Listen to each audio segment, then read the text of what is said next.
Well, whatever the outcome of that hearing, it's sure to make an impact on America's relationship with Russia.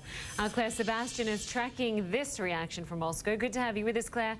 Russia is saying that they won't be watching tomorrow, but I find that hard to believe.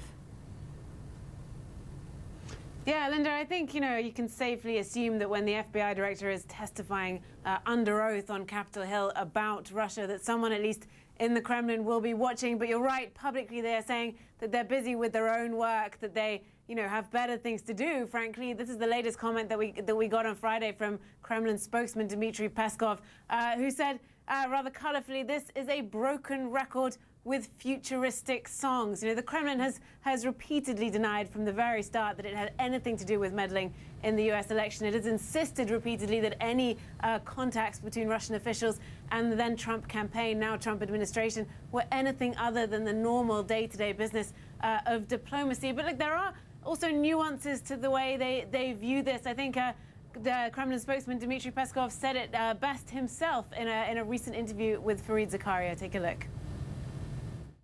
The whole situation takes us away from the perspective of getting our relationship to a better condition.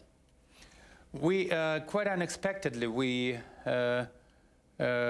faced a situation when Russia all of a sudden became, let's say, a nightmare for the United States, and we sincerely cannot understand why American people and American politicians started the process of self-humiliation.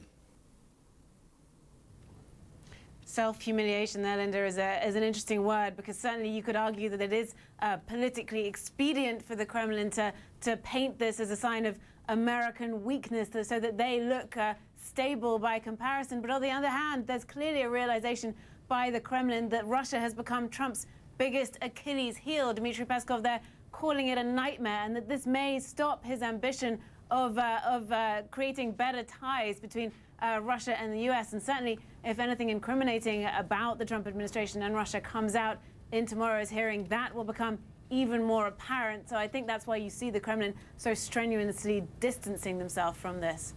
Yeah, right. And while they seem to have quite big disagreements now, Russia and the US. They are similar in some respects when it comes to their treatment of the media right now, both the Trump administration and the Kremlin trying to discredit the news media.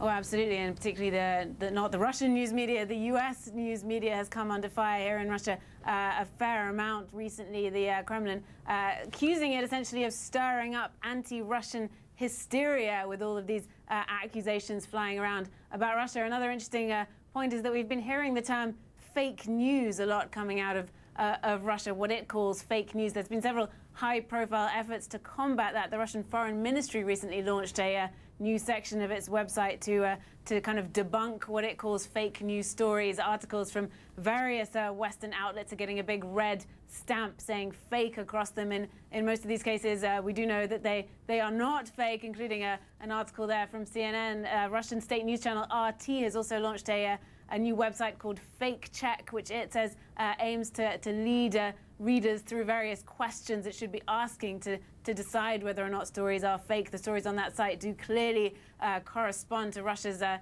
political interests. So certainly that is a trend that we've increasingly been seeing here. I think it's fair to ask whether or not this is a tool for the Kremlin to deflect attention from all the accusations against it, Lynda.